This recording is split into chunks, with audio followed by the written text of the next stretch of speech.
Are you being evangelized by the world? So a friend of mine was on a plane to Denver, and she sat next to a Jewish rabbi.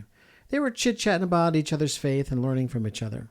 Finally, he asked her, hey, do you know why women sit at the temple gate and men worship in the inner circle of the temple?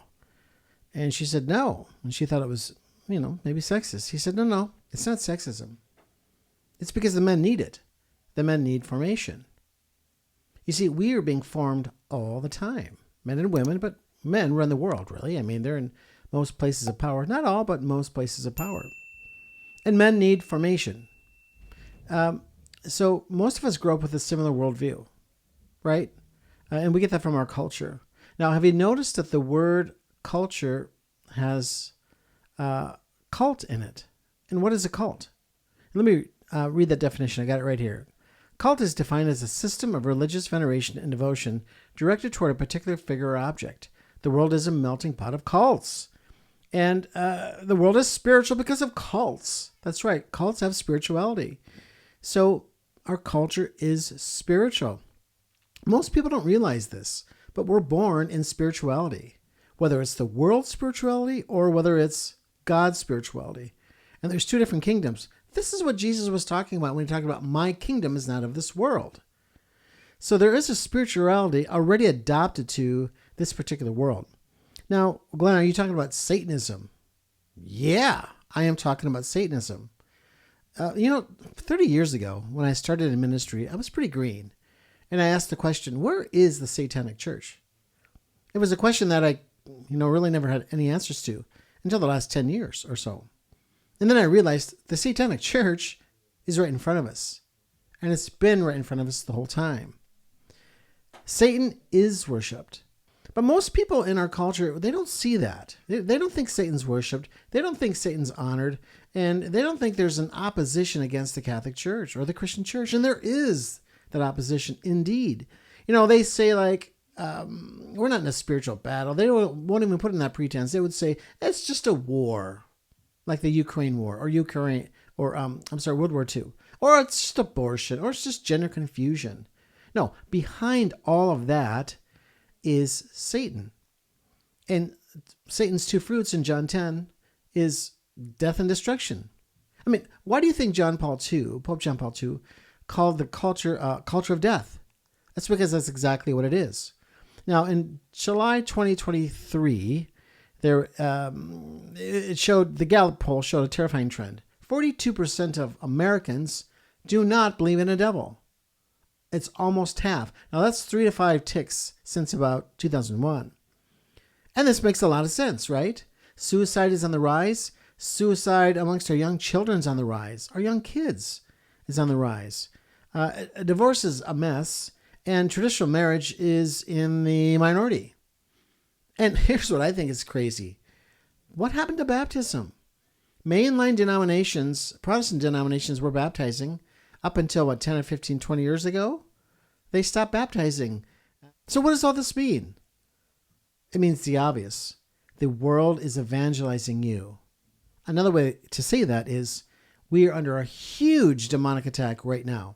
Now, I'm not a historian, but as I listened to one of my former professors from Franciscan, there's been 2 times that the world has been really, really dark. And I'm not including the time we're in right now. The first time was at the time of Moses. And Moses, who was the type of Jesus, led the people out of slavery. And so God moved, right? And by the way, each of these times, God moved in a big way. The second time, of course, was the time of Jesus. Yeah, the killing of the innocents. And it was a very dark time as well. I mean, Jesus' own brothers killed him. And so God moved through the person of Jesus. I think today we're in that similar time frame. Very dark world we're in. And some of you are waking up. And honestly, I didn't wake up until 1990. And I'm still kind of coming out of the coma, the spiritual coma. I'm still shrugging it off. So God is going to move somehow. How's he going to move? I don't know. But some of you think I'm in La La Land. And what's interesting is I think you're in La La Land. Maybe that means somebody's in, La La Land. Maybe there is a type of matrix that we're in. But something is clearly wrong. Jesus predicted all this. He said in Matthew 13, People will have ears but can't hear. They'll have eyes but they can't see. Because you're born in this spirituality of the world. And if you embrace the world until you die, chances are you're going to go right to hell. Now, I don't know who's going to heaven or hell, but those are the chances. But if you embrace the church, Christianity, chances are really good. Now, I know this sounds like a doom and gloom podcast. I just want you all to start waking up that evil is on the rise. The stats show it. I think it's obvious. And the longer that you're out, and then you turn the TV on, you go, what in the world have I been watching all these years? Netflix is a good example of that, how bad it is. But listen, for those of you that are discouraged, there's lots of hope. Here's a short list of people in the past that, and I'll use all men because I'm really targeting men in this podcast, but I know ladies do listen. But here's a list of men who had conversions. For example, St. Augustine of Hippo, around the year 400, let's just say. He was born a saint, right? No. St. Augustine loved women. And he had a child out of wedlock. And he knew God was calling him. And he famously said, Lord, I'm ready, but not yet. Because he didn't want to give up his lover. He became a great saint of the church. C.S. Lewis was another one. C.S. Lewis was an atheist. I think he grew up in Ireland. In all those wars between Catholics and Protestants. He eventually found his way to the kingdom of heaven. G.K. Chesterton is another one. G.K. Chesterton dabbled with the occult practice. And then he found his way into Christ's church. Here's one more. This goes back about 1,000 years. St. Thomas Becket. Becket was good friends with the king. The king made him chancellor and realized if he made him Archbishop of Canterbury, then the king could control not only the kingdom of England that he was in, or Britain, but also the church. Made him Archbishop of Canterbury, and Thomas Becket had a conversion. Gave all of his stuff away, and actually was martyred because of that. So there's hope for those of you who know people that aren't living in the kingdom. And then there's you. Yeah, you. Are you living in the kingdom? Now, most of us want to say yes, but is that really the truth? Are you really living in the kingdom? I don't know where you're at, but are you truly living in God's kingdom or not? And how do you know? One way to know is you have a prayer life, a regular prayer life. God speaks to you. You speak to him. You have dialogue. Sometimes that's harder than other days, but you have a regular prayer life. Another way to know is that you have joy. The culmination of the Gospels is that you'll have joy. And even death can't take that joy away. I mean, you read some of the saints as they died. They had lots of joy, even through death. It's really, really crazy. And are you regularly going to worship?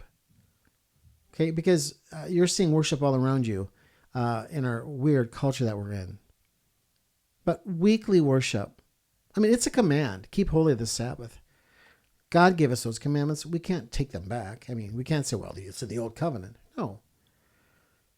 So those are just a few ways. But God should be speaking to you. You should be living a life of consolation. That's God's Holy Spirit, in a way, hugging you. You might never feel anything, but you should be living in that consolation. Getting out of the kingdom starts with a decision. You have to decide. Whose side are you on? Are you going to live for Christ or not? That is the decision. And it all begins with your holy hour. Now, there's no way around a holy hour. If you're kind of one of these guys that you're looking for a loophole, you won't find it. There is no loophole. You have to pray every day and consistently, particularly with the scriptures. Listen to Psalm 1. Blessed is the one who does not walk in step with the wicked, or stand in the way that sinners take, or sit in the company of mockers, but whose delight is in the law of the Lord, and who meditates on his law day and night. For us, what is that law? It's the Bible, the Holy Scriptures. It's God's words. Jeremiah said, I chew and I'm edified on God's every word. And we should be as well.